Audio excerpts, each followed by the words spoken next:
Nuestro tema del día requiere una voz autorizada. Estamos en comunicación con...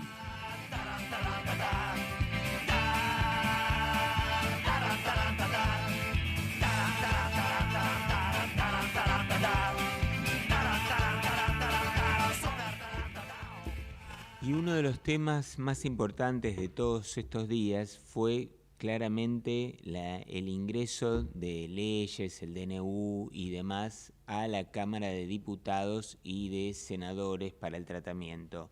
El gobierno está impulsando determinadas acciones y vamos a hablar con la diputada Selva del Frente de Todos para que nos comente cuál es la posición al respecto. Diputada, ¿usted nos escucha? Hola, ¿qué tal? Buenas tardes, ¿cómo están? Hola. Gracias por la comunicación. No, por favor, ¿cómo estás vos? Bueno, acá estamos. Recientemente acaba de ingresar por Senado el decreto de necesidad y urgencia que veníamos pidiendo desde el bloque de diputados y diputadas de Unión por la Patria, porque obviamente que más allá del proyecto de ley ómnibus que también envió el Poder Ejecutivo, es inminente tratar el decreto que se constituye en la bicameral, porque no nos olvidemos que ese decreto de necesidad y urgencia entró en vigencia desde el momento de su publicación y automáticamente empieza a tener quienes se ven beneficiados con ese decreto y quienes se ven perjudicados incidencias, ¿no? Entonces nos preocupa muchísimo demorar en su tratamiento porque obviamente consideramos a todas luces que se trata de un decreto de necesidad y urgencia inconstitucional, en contraposición con lo que prevé el artículo 99, inciso tercero de la Constitución Nacional, que simplemente pone un límite a la delegación de facultades legislativas en el Poder Ejecutivo cuando se trate de materia financiera y electoral. Y en el caso de este decreto, además de un montón de desregulaciones en mercado, en torno a desguace y extranjerización, reforma del Estado, reforma laboral, legisla sobre materia fiscal y sobre materia penal, que son obviamente vedadas al Poder Ejecutivo. Entonces esperamos obviamente su tratamiento en la bicameral para su rechazo. Claro, claro. Recordamos que estamos hablando con Sabrina Selva, diputada nacional de Unión por Todos. La pregunta ahora está orientada no tanto al DNU, sino a la posición del bloque respecto a las otras iniciativas del Poder Ejecutivo.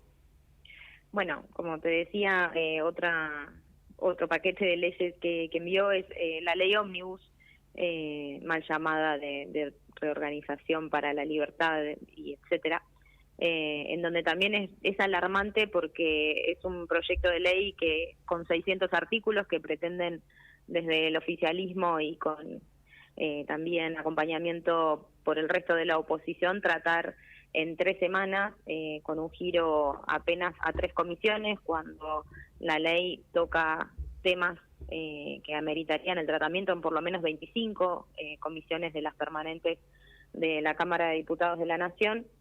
Ayer se constituyeron 3 comisiones para empezar su tratamiento, la de presupuesto, asuntos constitucionales y la de legislación general, que es por donde va a pasar este proyecto de ley. Y bueno, y tiene similitudes también con el decreto, porque tanto el decreto de necesidad y urgencia como la ley ómnibus pretenden declarar la emergencia en varias materias, entre ellas la económica, la fiscal, la tributaria, la social, la política.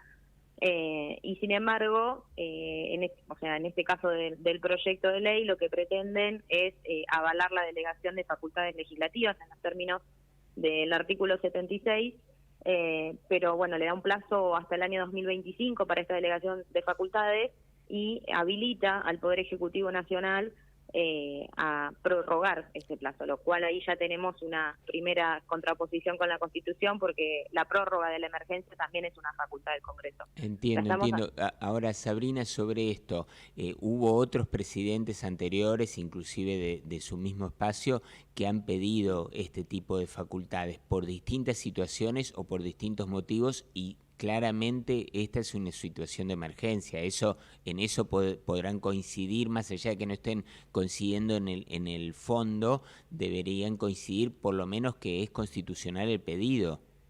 No coincidimos, y te explico por qué.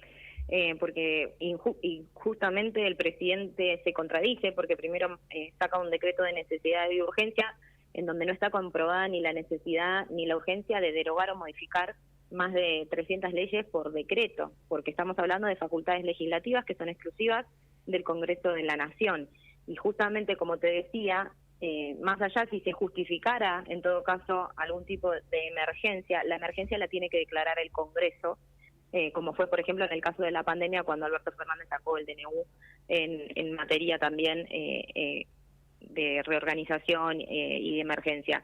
Pero digo, en este caso estamos hablando de que ellos se basan en la emergencia para dictar un DNU que encima legisla sobre materias que están vedadas por la misma Constitución Nacional, o sea, el mismo artículo que les permite al presidente arrogarse facultades legislativas en los casos de necesidad y urgencia, le pone un límite a las materias que puede tratar ese decreto de necesidad y urgencia.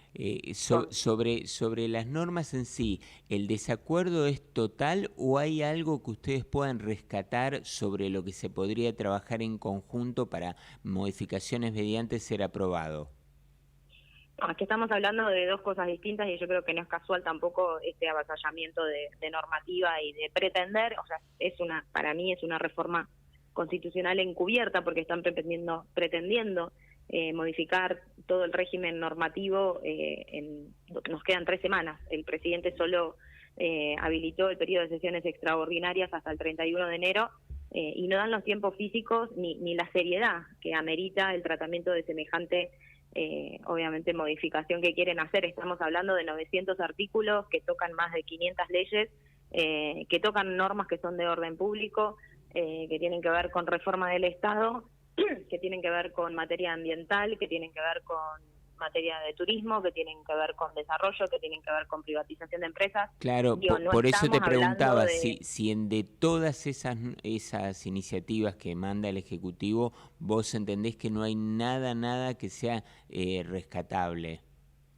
Del decreto de necesidad y urgencia tenemos para dar esa discusión un impedimento que nos marca la misma Constitución y la ley. Claro, porque no lo podés desarmar, exacto, digamos. No podemos desarmarlo. Por eso, en cuanto a las leyes, en cuanto a las leyes, realmente las estamos analizando. Te doy un ejemplo. En el día de ayer recibimos en el bloque de diputados de Unión por la Patria a representantes del sector turístico.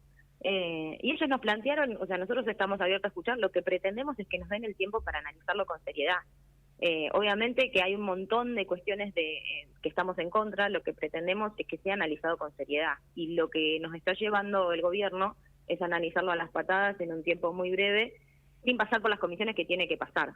Y ayer, por ejemplo, algunos representantes del sector turístico estaban de acuerdo con la derogación de alguna normativa vetusta que obviamente subsiste también en nuestro andamiaje normativo. Pero digo, hay que dar esa discusión en serio. Y para dar esa discusión en serio, por ejemplo, en torno al sector turístico, el proyecto de ley debiera pasar por la Comisión de Turismo. Claro. Y no va a pasar porque no hay tiempo. Porque no constituyeron las comisiones. Concuerdo en eso. Le recordamos a la audiencia, estamos hablando con la diputada nacional Sabrina Selva.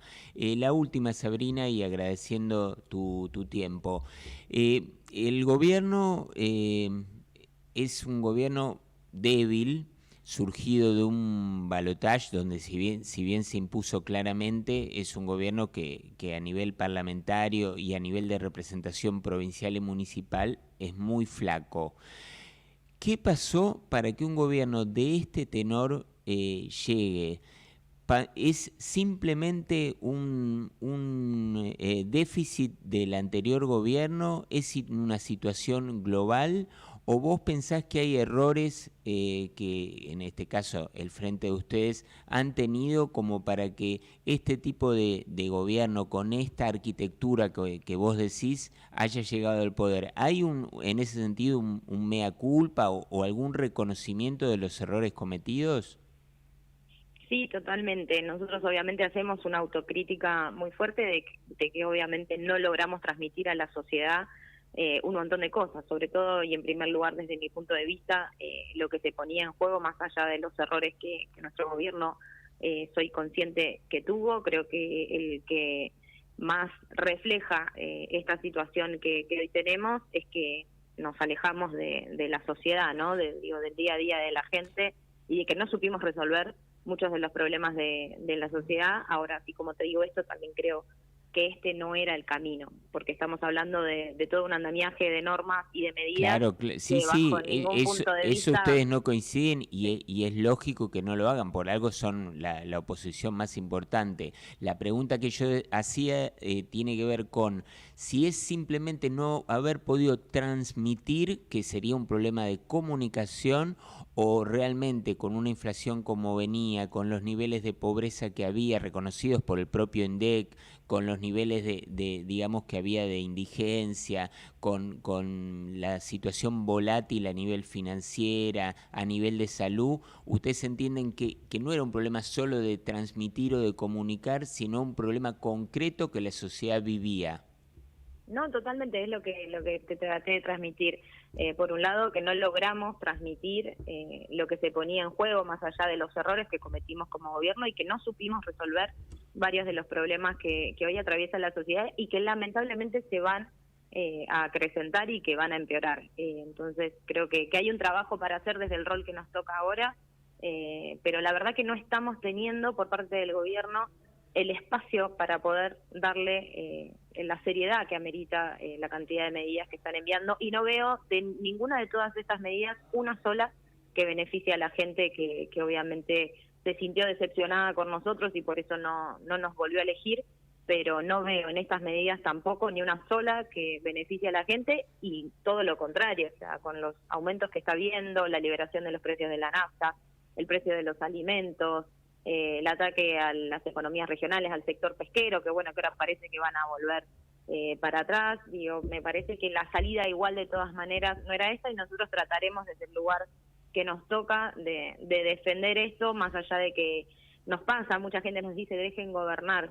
Yo quiero transmitir que desde Unión por la Patria lo que más queremos es que gobiernen ahora respetando nuestra Constitución, respetando la división de poderes y cuidando a los argentinos y a las argentinas, y no vemos que sea este el camino por ahora. Es un hilo muy delgado que obviamente hay que saber balancearlo. Sabrina, muchísimas gracias por la nota. Hablamos con la diputada Sabrina Selva, diputada nacional. Gracias a ustedes, un abrazo.